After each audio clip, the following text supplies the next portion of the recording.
Buenos días con todos nuestros participantes.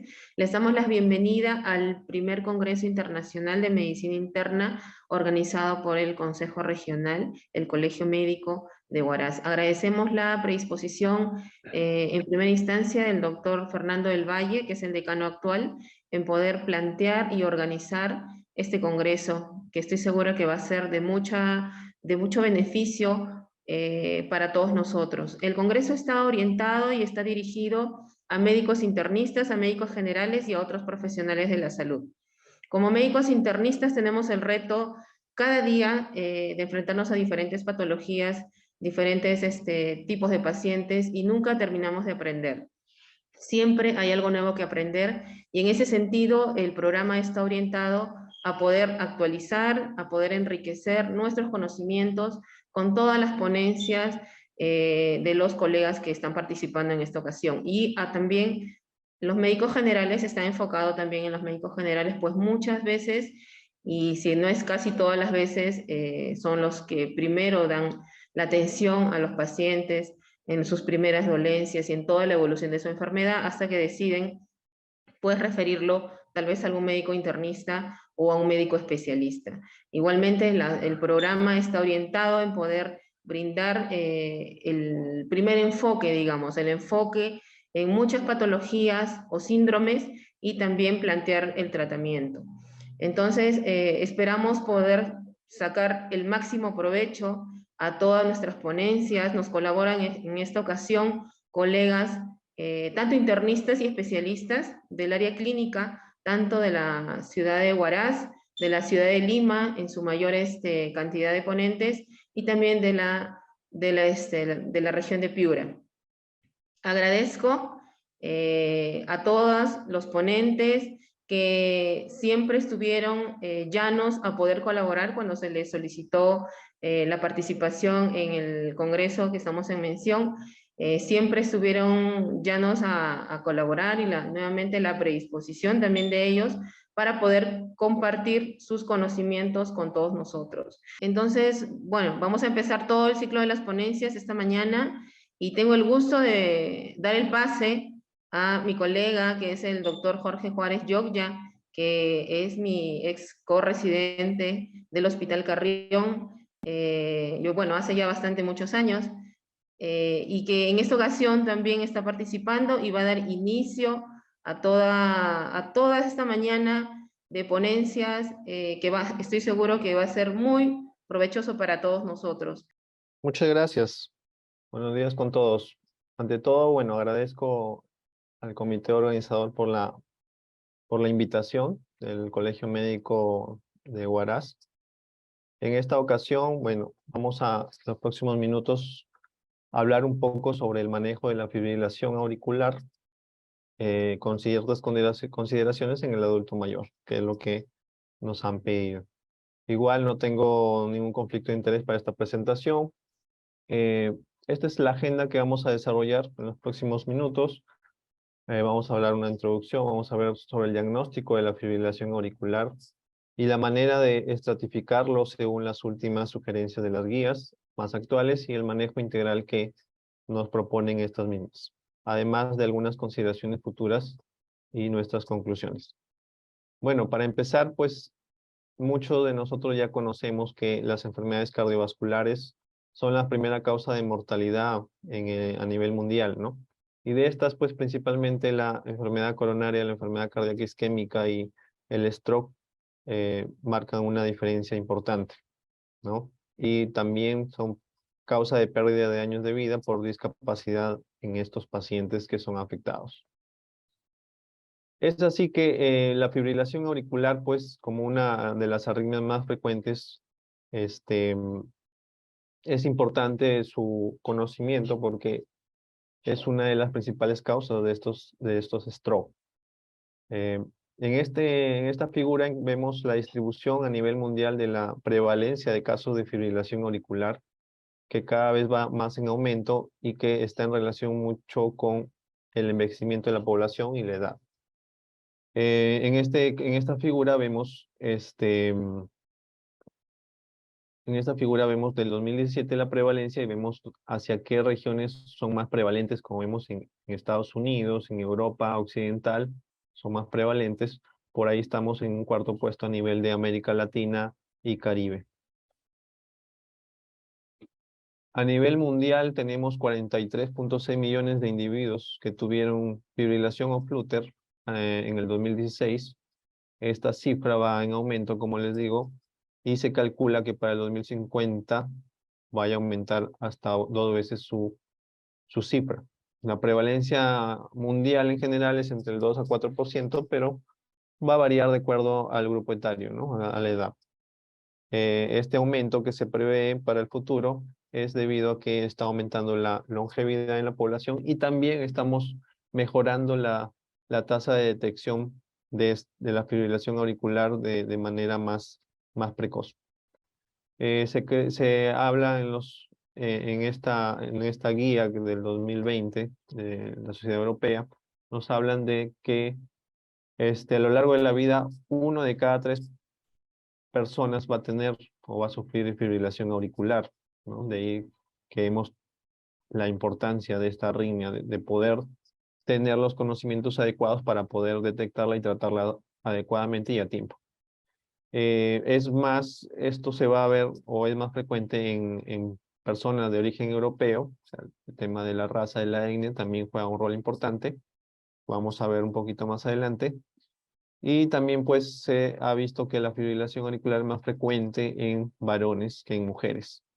Pero como vemos en este gráfico, la curva como que se iguala a mayor edad, ¿no? Por encima de los 80, 90 años ya se igualan las curvas entre hombres y mujeres.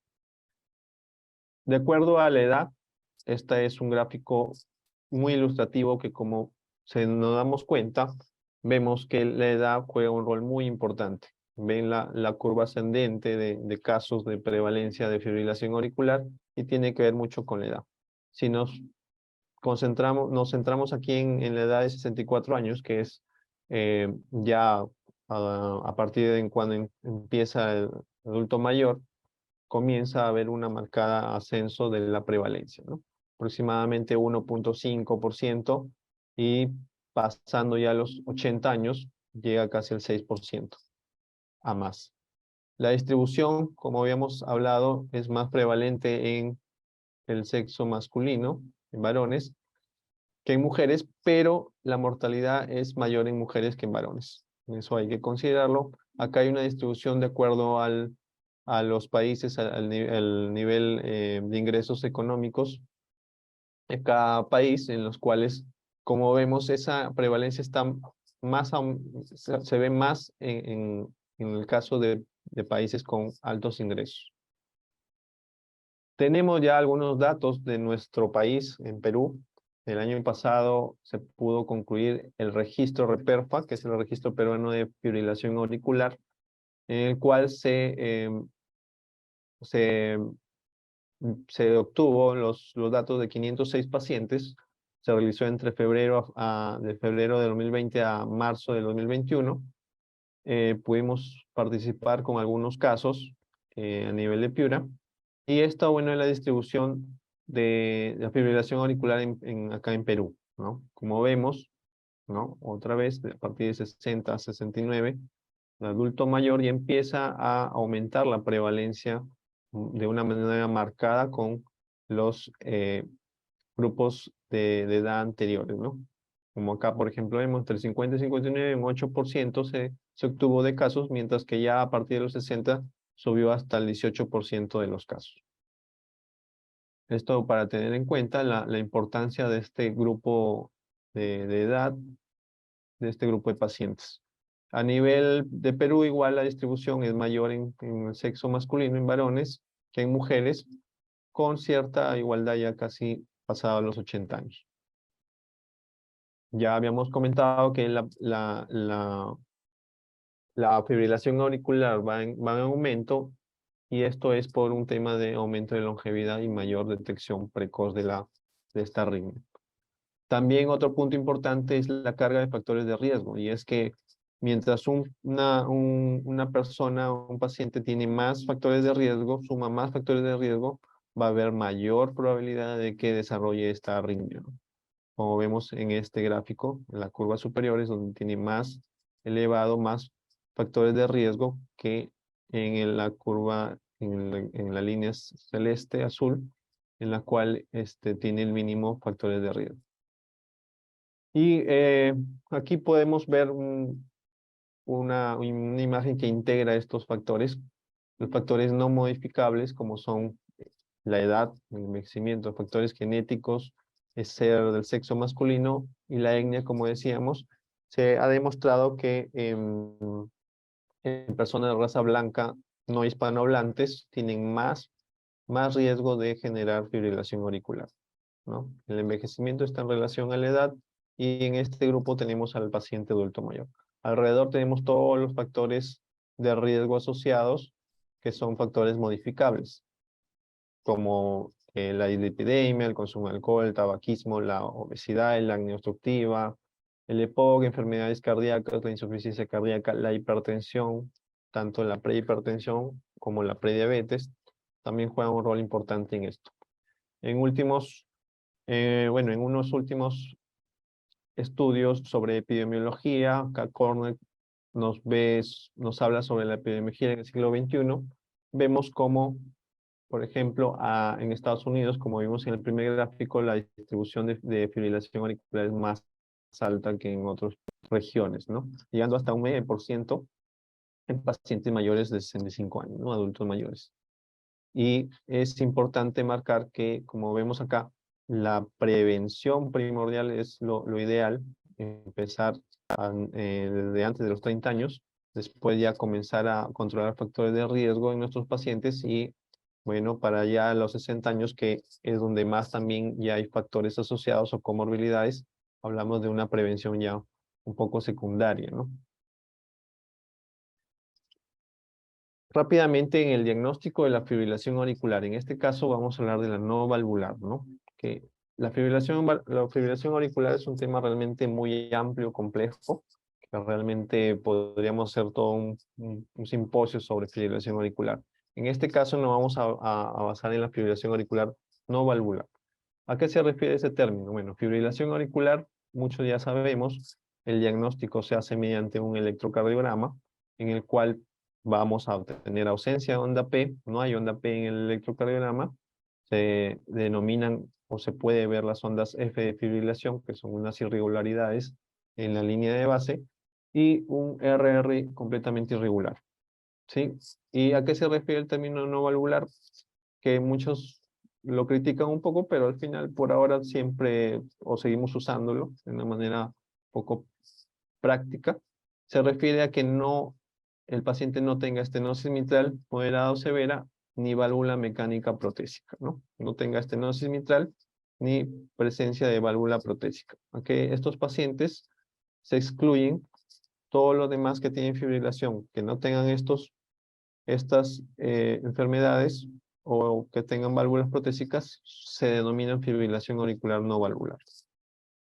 En este ejemplo tenemos un electrocardiograma normal con una onda P, como vemos, ¿no? Seguido de un QRS, las RR regulares, ¿sí? Con todas las características de la normalidad. En este caso vemos un electrocardiograma con fibrilación auricular, en el cual no vemos onda P, los de RR son completamente irregulares, como ven, varían de uno en otro, ¿ya? Y bueno, en este caso no se nota las ondas F, pero podrían verse en otros pacientes. Entonces, este es un caso típico de fibrilación auricular.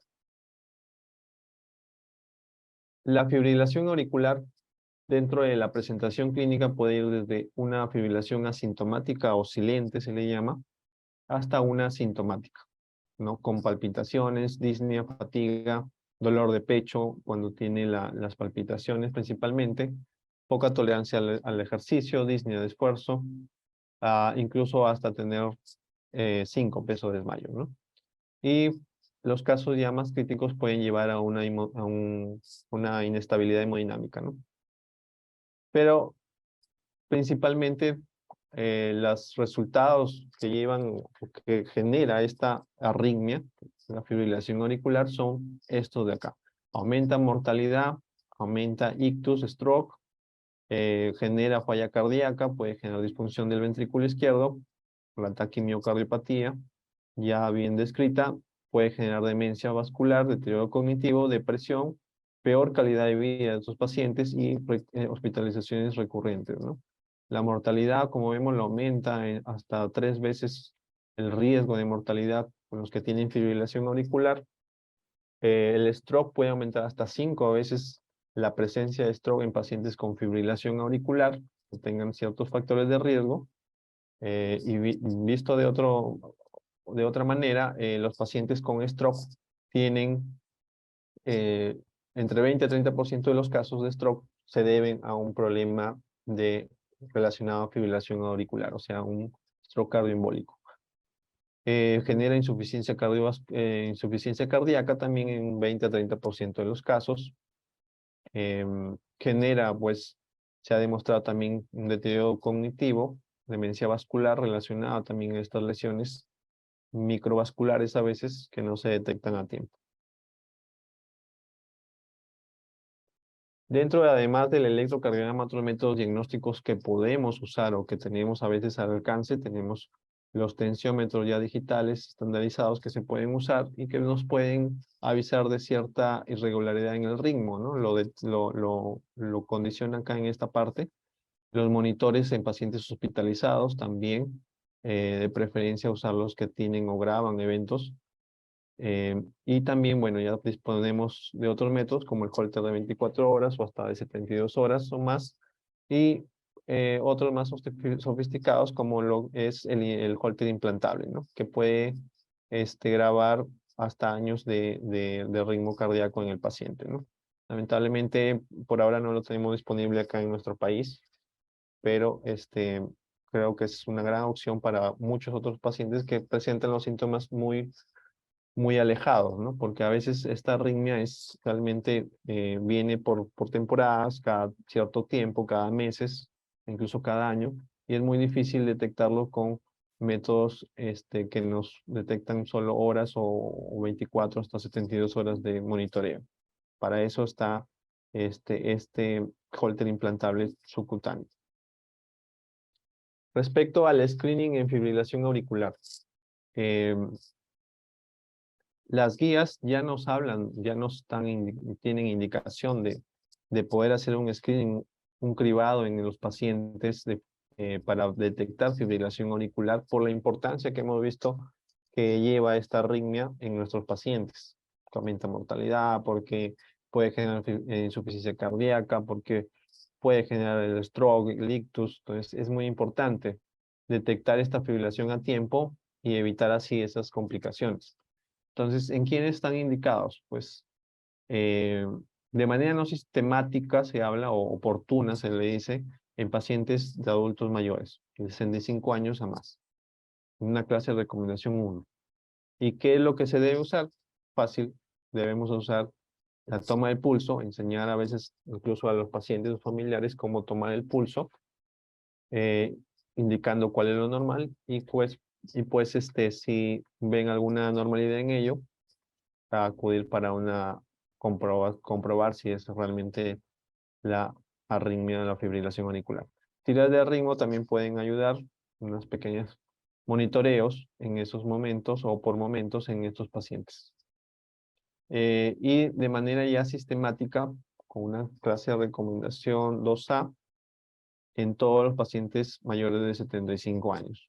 Y en ellos sí deberían tener, pues, mínimo un electrocardiograma, como una evaluación de screening de cribado para fibrilación auricular. Así estén asintomáticos. Y pues, por ahora no se recomiendan a todos los pacientes menores de 65 años.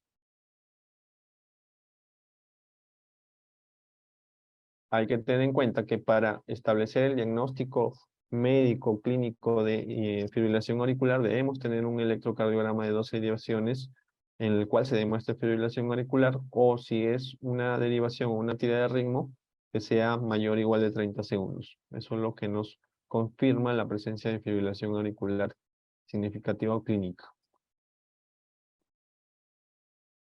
Existen ciertos riesgos respecto a este screening o cribado, ¿no? De repente el sobrediagnóstico, Pero principalmente, que vamos a hablar más adelante, es con los nuevos métodos que se están tratando de usar con las nuevas tecnologías para este tipo de screening. Y los beneficios que ya hemos visto, ¿no? Prevención de disminuir la mortalidad, disminuir progresión a falla cardíaca, disminuir ictus principalmente. En cuanto a la estratificación, ¿no? Es importante en estos pacientes ya diagnosticados con fibrilación auricular poder hacer una estratificación. Y acá nos recomiendan esta estrategia de las 4 S, ¿no? Por stroke, del inglés strokes, de severidad del síntoma, severidad de la carga de fibrilación auricular y del sustrato, la severidad del sustrato, que se traduce en el riesgo, ver el riesgo de ictus, riesgo embólico, la gravedad de los síntomas, la carga de fibrilación auricular y la gravedad del sustrato. Todo esto tenemos que tener en cuenta o estudiar en nuestros pacientes para un adecuado manejo de la fibrilación auricular. El riesgo de ictus ya es clásicamente, se sabe, por ahora al menos no se ha modificado. Se siguen haciendo estudios para ver mejores score o escalas para tratar de determinar lo más preciso posible este riesgo embólico, pero por ahora seguimos usando el CHACS-BAS, la escala del CHACS-BAS para determinar el riesgo de ictus. En cuanto a la gravedad de los síntomas, se indica pues ver qué tanto está generando las molestias en el paciente en su vida diaria, y eso se hace mediante la escala ERA para fibrilación auricular. Y respecto a la carga de fibrilación auricular, está muy relacionado al patrón temporal de fibrilación auricular o clasificación que vamos a ver más adelante. Y respecto a la gravedad del sustrato, es básicamente ver cómo está la parte auricular, el sustrato auricular, que es donde se genera esta arritmia de fibrilación auricular, ver en qué o a qué nivel puede estar este sustrato para ver también o determinar ciertas conductas terapéuticas, como vamos a ver más adelante. Desde la escala de CHACS-BAS, que muchos ya lo conocen, indica pues la C de insuficiencia cardíaca, la H de hipertensión, la primera A, que es A2, que evalúa la edad o se da el puntaje de 2 puntos cuando la edad es mayor de 75. La D si tiene diabetes. La S de stroke, de ictus, que también le da 2 puntos. La B si hay enfermedad vascular. La A, la edad entre 65 a 74 años, le da 1 punto. Y la SC, que es el sexo femenino, que le da 1 punto. Entonces, principalmente primero, con esta score, con esta escala, lo que identificamos los riesgos de los pacientes de bajo riesgo. Y esos son aquellas mujeres que tienen 1 punto u hombres que tienen 0 puntos. Entonces, estos pacientes pues tienen un bajo riesgo embólico y por lo tanto, como vamos a ver más adelante, no necesitan un tratamiento anticoagulante. Respecto a la gravedad de los síntomas, es importante tanto antes del inicio del tratamiento como para el seguimiento, evaluarlo mediante esta escala de ERA, ¿no? De la Asociación del Ritmo Cardíaco Europeo, en la cual nos permite evaluar los síntomas, ¿no? Y se clasifica en una ERA tipo 1, 2A, 2B, 3 y 4, dependiendo de si los síntomas son leves, moderados, graves o discapacitantes, y el 1 si es que no tiene síntomas, ¿no?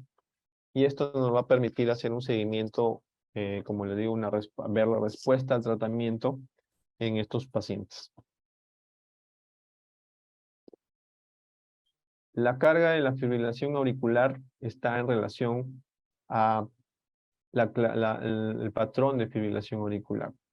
Podemos clasificar a nuestra fibrilación auricular como una de primera vez diagnosticada, que es en la cual el paciente nunca ha tenido este diagnóstico en la primera presentación, y después puede haber una fibrilación paroxística, que es aquella que revierte espontáneamente o con intervención, cardioversión eléctrica o farmacológica dentro de los 7 días. Persistente cuando va más de los 7 días sin reversión. y la persistente de larga duración cuando pasa más de un año. La permanente ya es cuando se ha decidido o se ha definido que este paciente pues no hay una reversión espontánea ni tampoco se ha podido mediante algún manejo que se haya dado para recuperar el ritmo.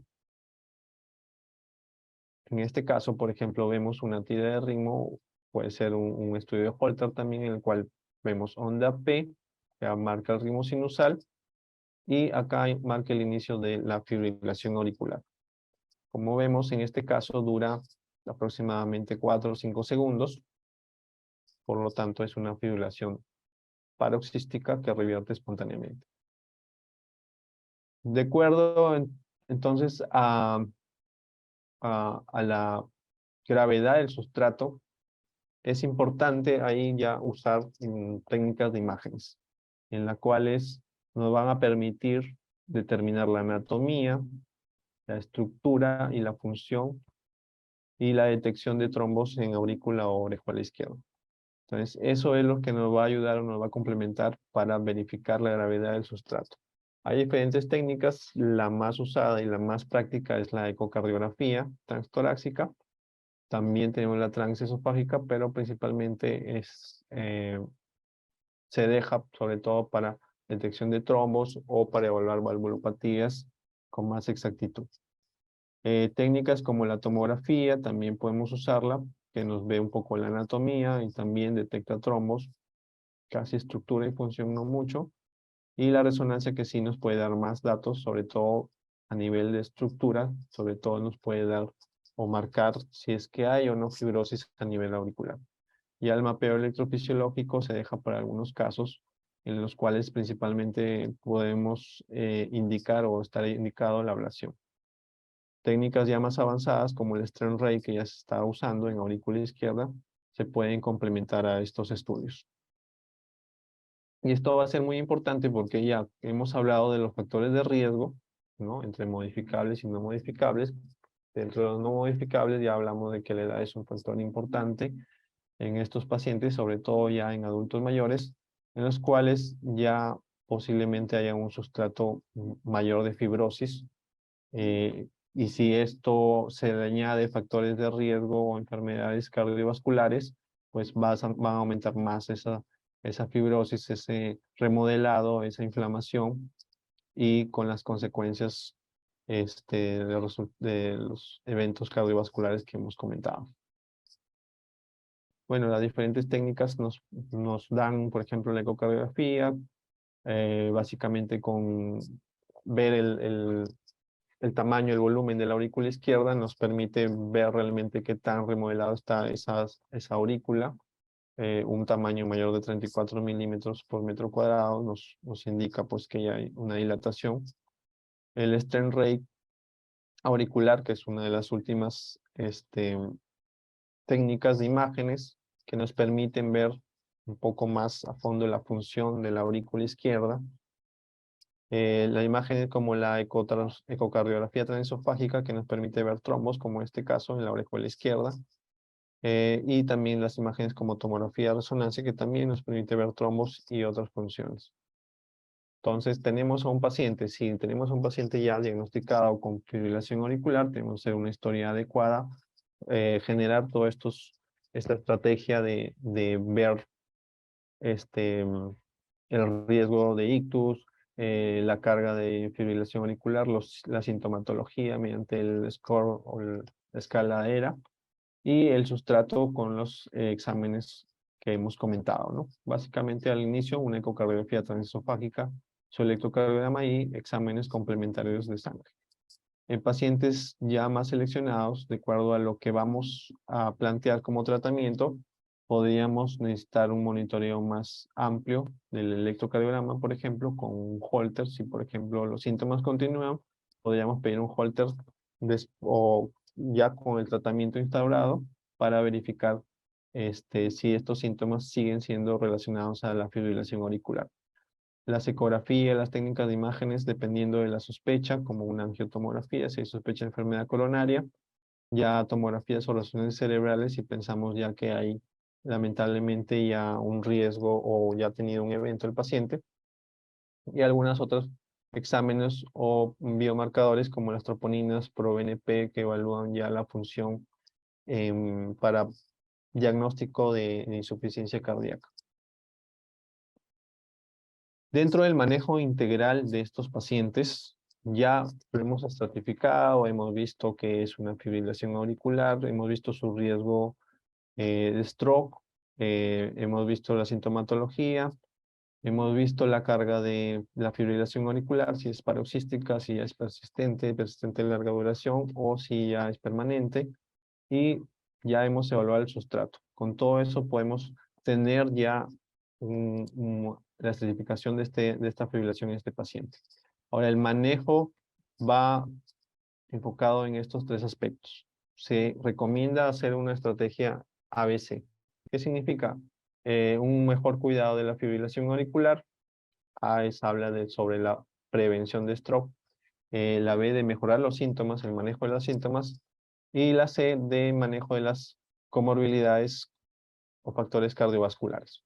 Y es que ya se ha demostrado que esta estrategia, que ya nos recomiendan las guías que debemos seguir, disminuyen tanto o mejoran la adherencia, disminuyen con ello la mortalidad cardiovascular de todas las causas y el stroke y también el sangrado. Vemos que si nuestros pacientes le llevamos esta estrategia ABC, pero si no tenemos ninguna de estas cumplidas, va a haber mayor mortalidad que si tenemos las tres estrictamente cumpliéndolas, ¿no? Dentro de la primera estrategia o la letra A, que es la anticoagulación en prevención de ictus o stroke, esto va a estar determinado por un equilibrio entre la trombosis, evitar el tromboembolismo, evitar las embolias principalmente cerebrales, el stroke, y evitar el sangrado, que no queremos tener ninguno de nosotros. Entonces, ya hemos visto que la escala CHA2-VAS es la que se recomienda para calcular el riesgo embólico trombótico de nuestro paciente, mientras que para calcular el riesgo sangrado se usa o se recomienda la escala Hazlitt. La escala Hazlitt nos habla de un paciente con hipertensión no controlada. Si la presión sistólica está mayor de 160, se otorgaría un punto para este paciente. La segunda, la A, se habla de una función renal o hepática anormal, con los detalles que vemos aquí. Se otorgaría un punto 1 si está la función renal alterada o hepática, y 2 si las dos están alteradas. La S es de un stroke o ictus previo, sea isquémico hemorrágico, perdón. La B de antecedente o predisposición de sangrado. Si acá ha tenido un stroke hemorrágico, suma un punto acá, y si también sumaría otro punto acá. En pacientes, la L es del INR lábil, en pacientes tratados con warfarina principalmente, ¿no? Si no está tratado o no ha sido tratado antes con warfarina, 0 sería el puntaje, ¿no? La E es marca de la edad mayor de 65 años, que encajaría dentro de nuestro grupo de pacientes que estamos considerando actualmente en esta ponencia. Y la D, si hay consumo de drogas o ingesta de alcohol excesivo, drogas como antiagregantes plaquetarios que a veces tienen nuestros pacientes tomando, o AINES, también sumaría. Cuando este score suma 3 puntos a más, ya nos habla de un riesgo alto.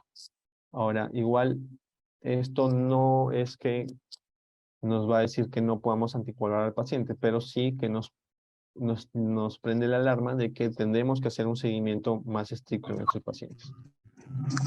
Ya, y es importante en este grupo etario de mayores de 65, de nuestros pacientes adultos mayores, estar en un seguimiento con esta escala de manera un poco rutinaria, porque pueden ir variando.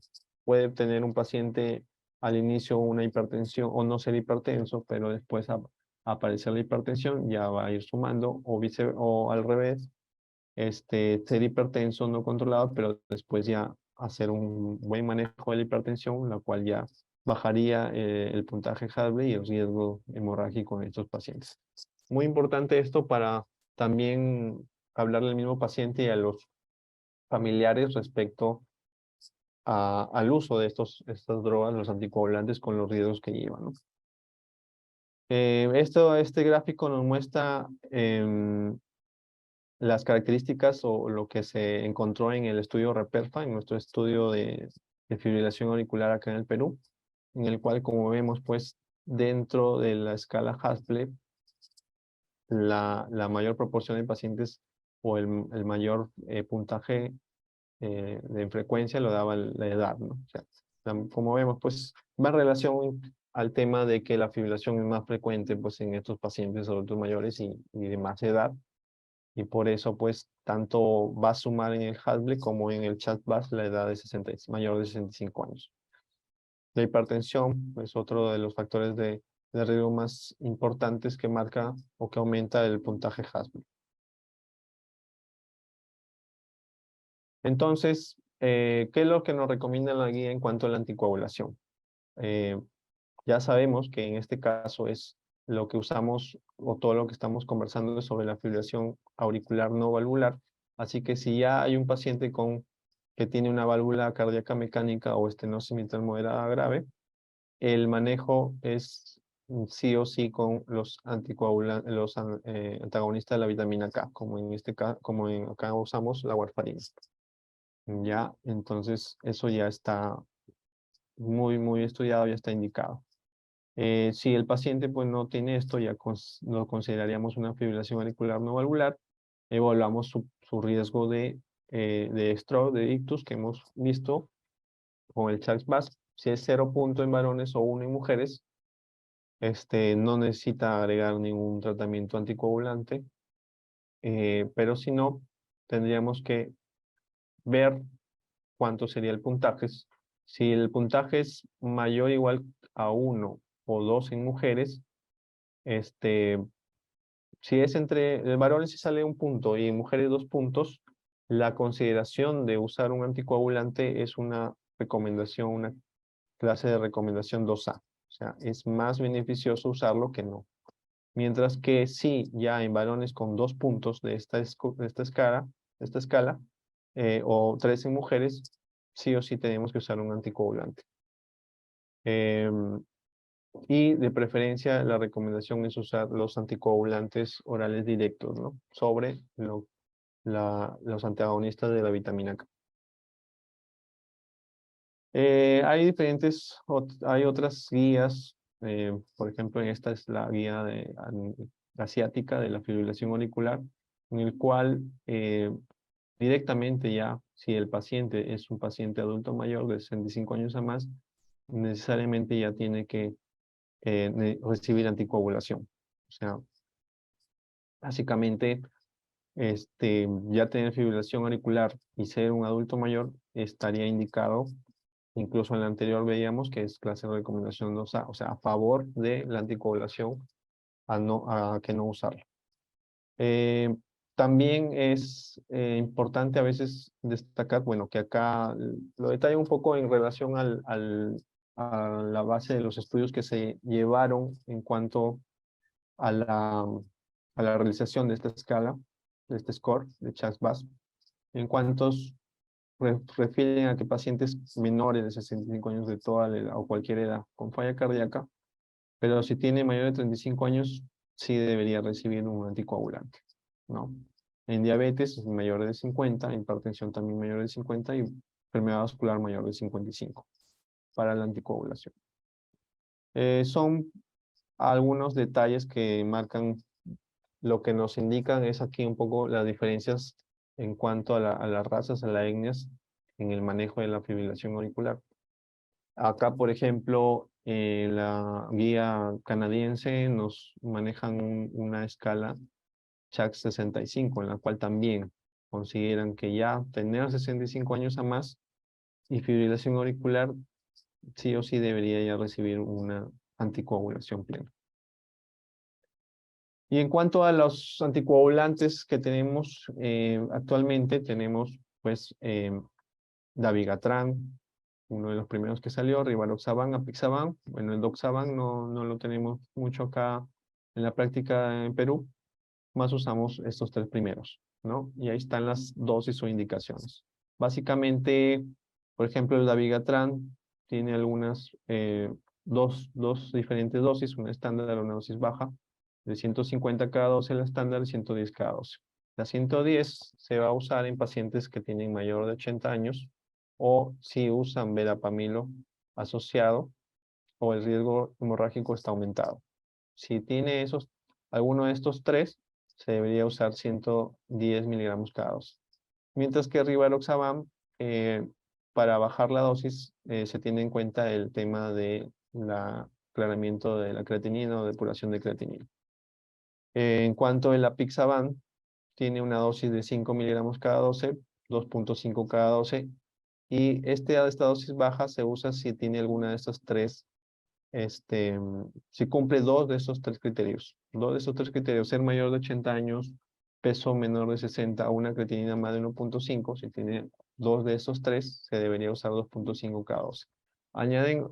En últimas revisiones añaden un último punto que es la depuración de creatinina entre 15 y 29, también debería usarse 2.5 cada 12.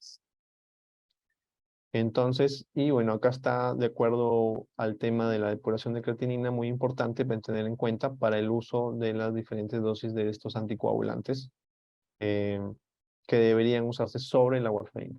Igual, la warfarina aún se puede usar, se sigue usando, ¿no? Básicamente acá en nuestro país por un tema a veces económico, ¿no? En lo cual los pacientes no pueden adquirir estos nuevos anticoagulantes. Entonces podemos o seguimos usando la warfarina, ¿no? Con un rango de INR que tiene que estar entre 2 y 3. Bueno, estas son las contraindicaciones, precauciones que tenemos que tener en estos nuevos anticoagulantes, pero básicamente el dato acá es que en adultos mayores o pacientes frágiles, o también que tengan muchas comorbilidades o tengan enfermedad renal asociada, tenemos que evaluar esta función renal periódicamente, ¿no? Si no fuera el caso, si no están dentro de estos criterios, podría evaluarse 1 o 2 veces al año, pero si no, hacerlo más seguido, 3 a 4 veces al año, ¿no? Por la importancia de ver para regularizar la dosis de anticoagulante. En cuanto a, bueno, las diferencias o las comparaciones que se han hecho entre estos anticoagulantes, detallan en base a los estudios pivotales o los estudios iniciales, ya de hace más de 10 años, y vemos acá algunas comparaciones, ¿no? Lo importante es que todos disminuyen el riesgo, son tan iguales o disminuyen un poco algunos el riesgo de stroke comparado con warfarina, y todos, como vemos aquí, disminuyen el riesgo de hemorragia intracraneal comparado con warfarina, tanto en los estudios pivotales como ya en datos del mundo real. Unas últimas revisiones como esta de Ballestri, recientemente publicada, en la cual tratan de ver un perfil de un paciente para indicar o recomendar cierto anticoagulante específico, como vemos acá, ¿no? Por ejemplo, pacientes mayores, en este caso, bueno, adultos mayores de 75 años a más o frágiles, recomiendan principalmente Apixaban y Endoxaban, por un ejemplo. En pacientes con falla renal, por ejemplo, no está indicado el dabigatran de preferencia, no usarlo, y así, ¿no? Por ejemplo, en el tema de acuerdo a lo que el paciente quiere o no hay una buena adherencia, principalmente usar los que se dan una vez al día. Y así hay otros ejemplos como en esta gráfica lo demuestra. Lo bueno en lo que hemos visto en el REPERFA, en el registro peruano de fibrilación auricular, es que estamos anticoagulando, lo estamos haciendo cada vez más con los nuevos anticoagulantes. Eso es bueno para nuestros pacientes, pero hay un dato no menor que es esto, ¿no? Pacientes que no tienen indicación de anticoagulación, algún porcentaje están recibiendo anticoagulantes. Entonces hay que tener en cuenta eso, ¿no? Porque también la anticoagulación trae esos riesgos. También en el estudio REPERFA se vio que también, según las indicaciones que hemos visto que ya están claramente detalladas, por ejemplo, seguimos usando Rivaroxaban a dosis plenas cuando el paciente tiene una función renal baja, ¿no? Cuando debería ser menos. Y a la inversa, teniendo una función adecuada, usamos una dosis baja. Igual el Apixaban, algunos que no cumplen los criterios, se sigue usando dosis baja, y al revés, los que cumplen se usan dosis plenas. Eso tenemos que mejorar, ¿no? En cuanto a lo que nadie quiere tener, o a los que no queremos, lo que no queremos tener, que es los sangrados, las complicaciones de sangrados. Rápidamente, que esto es también un poco extenso. Bueno, principalmente definir si hay un sangrado importante, mayor, que amenaza la vida o no amenaza la vida, ¿no? Si no amenaza la vida, pues necesariamente tenemos que parar el anticoagulante, en este caso de los anticoagulantes directos, podemos usar ácido tranexámico de desmopresina para ir corrigiendo este problema, y después tratar de estimar el tiempo de vida media que todavía queda del anticoagulante en el paciente. Pero si ya hay un sangrado importante que amenaza la vida del paciente, podemos usar agentes reversores específicos. Por ejemplo, la Vigatran ya tiene su agente que es el idarucizumab. Este, Muy poco se usa, felizmente, porque también es poco las complicaciones de estas en los pacientes que usan estos anticoagulantes. Y para los factores, antagonistas del factor 10A, que es el apixaban y el rivaroxaban, se tiene el andesenec alfa, que también es un agente reversor de este caso, ¿no? Y cuando no se puede anticoagular, ¿qué podemos hacer? Bueno, las guías son claras, si bien la recomendación es 2B, pero es una estrategia todavía válida, que es el cierre de la orejuela izquierda. Cerrando la orejuela izquierda podemos evitar la formación de trombos y así evitar o disminuir el riesgo de stroke. Cuando no se puede anticoagular, cuando el paciente por algún motivo o unas causas no corregibles va a sangrar, si se usa anticoagulantes, si es alérgico, si ya tiene una enfermedad avanzada, esta sería una opción. El cierre de la orejuela puede ser tanto por intervencionismo como de forma quirúrgica, si está planeado una intervención quirúrgica en estos pacientes.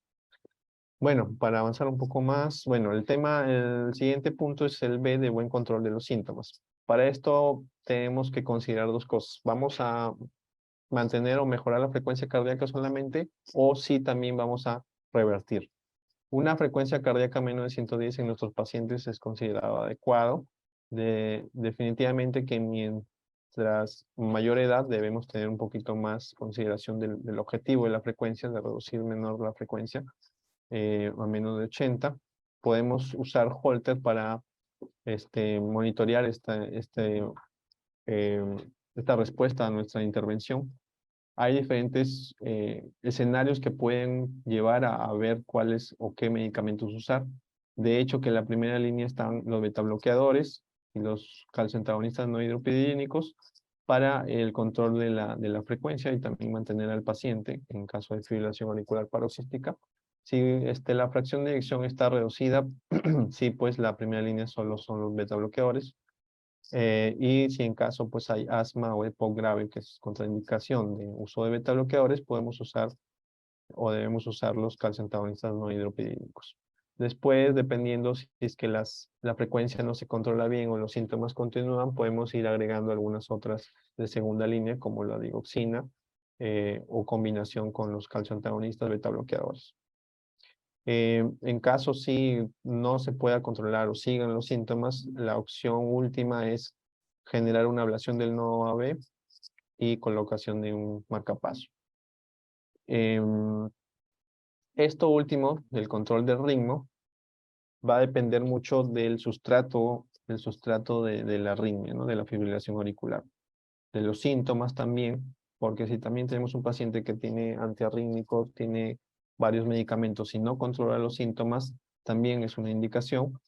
Aquellos pacientes que tienen una buena anatomía, decimos nosotros, o que el sustrato de la fibrilación auricular es de bajo, o de una fibrosis baja o de bajo riesgo, también es considerado para una control del ritmo a través de una ablación.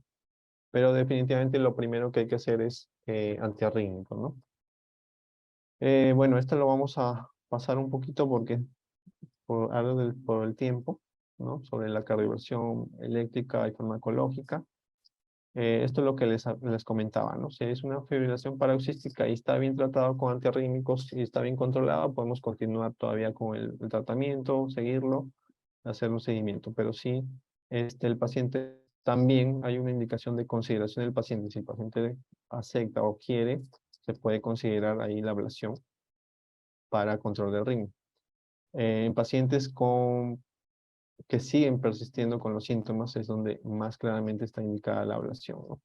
Y la ablación consiste en aislar las venas pulmonares, principalmente donde se desarrollan los gatillos de esta arritmia, ¿no? Se aísla las venas pulmonares en la aurícula izquierda, como vemos aquí, haciendo ablación por radiofrecuencia o también crioablación que hay últimamente con diferentes catéteres o punto a punto.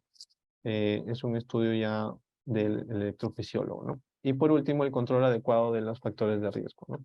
Hipertensión, diabetes, todo esto tenemos que mejorar para poder también mejorar la carga, la inflamación, mejorar o evitar el avance, la progresión del sustrato arrítmico, ¿no? De esta arritmia. Bueno, es un poquito el resumen. Vamos avanzando por el tiempo. Respecto a perspectivas futuras, ¿qué tenemos? ¿Qué hay de nuevo? Bueno, actualmente lo nuevo es que se puede predecir la fibrilación auricular. Hablamos del síndrome de Bayes.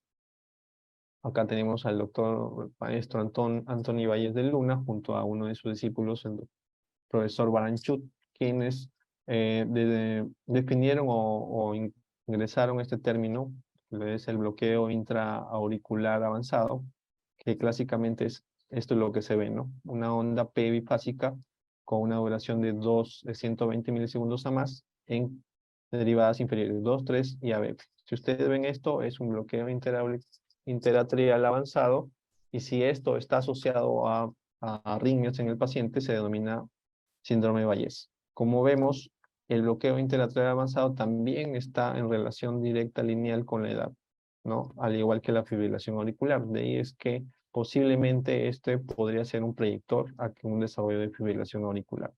Y como vemos acá, pues el avanzado versus el parcial, pues el avanzado tiene más riesgo de que desarrolle fibrilación auricular.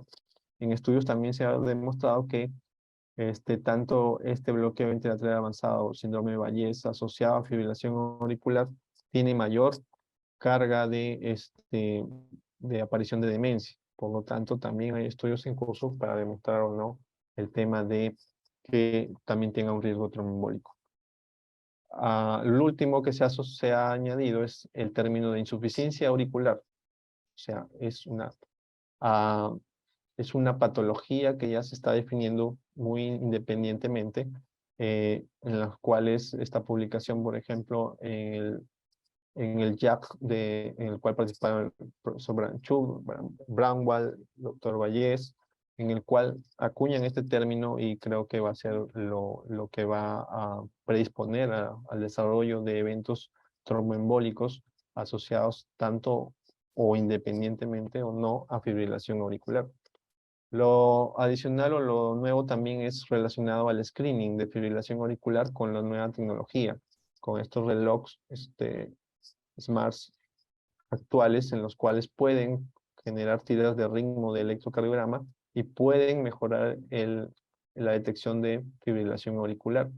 Por ejemplo, acá los que recibieron notificaciones de más de 180,000 pacientes que usaron fueron el 2%, pero de esos el 87% se confirmó que realmente tenía fibrilación auricular. Y por eso es la importancia de esto, que en otros países ya es una realidad, pero que todavía vamos a verlo en los próximos años. Y por último, los anticoagulantes en desarrollo, los nuevos anticoagulantes en desarrollo, los antifactor 11, que nos vienen con todo, y ya hay estudios en fase 2, clínicos en fase 2, que han demostrado un mejor perfil de seguridad en cuanto a riesgo de hemorragia en comparación incluso a algunos anticoagulantes orales directos que ya estamos usando. Las conclusiones, pues ya rápidamente, sabemos que esta arritmia es una de las más frecuentes, aumenta en relación a la edad, el adulto mayor es uno de los donde más encontramos fibrilación auricular, donde más se trata la fibrilación auricular, casi un 60-80% de pacientes con fibrilación auricular en la consulta en el hospital es en este grupo de edad. Es importante el diagnóstico, es importante confirmar la fibrilación auricular, tener un electrocardiograma, una tira de ritmo que sustente ese diagnóstico. El screening está indicado a todo adulto mayor. Hay que tomar el pulso, hay que enseñar a tomar el pulso a los pacientes, a los familiares. Estratificar a nuestros pacientes con el Charles-Bach, con el score ERA, ver la carga de fibrilación y ver el sustrato es muy importante para el manejo, que debería hacerse con la estrategia ABC, que ha demostrado reducir eventos, mortalidad y progresión de esta enfermedad. El control del ritmo, el uso de anticoagulación previene el ictus, 100% demostrado, y los anticoagulantes directos van sobre los antagonistas de la vitamina K como warfarina.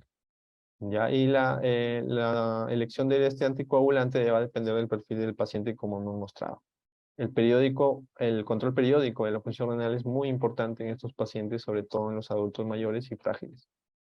Mantener el ritmo sinusal es importante, pero si es más precoz, mejor. O sea, mientras menos carga o menos sustrato arritmogénico tenga ese paciente en sus aurículas, mejor sería. Pero no por eso debemos excluir a los pacientes adultos mayores por la edad. Y por último, pues en las perspectivas futuras hay nuevas cosas que se vienen. Hay posiblemente sigan los estudios para demostrar si el bloqueo interlateral, síndrome de Bayes, predice esta fibrilación auricular. La nueva tecnología para el screening, van a ser con los relojes inteligentes, que ya es real, y que nos va a ayudar bastante en la detección precoz de esta fibrilación.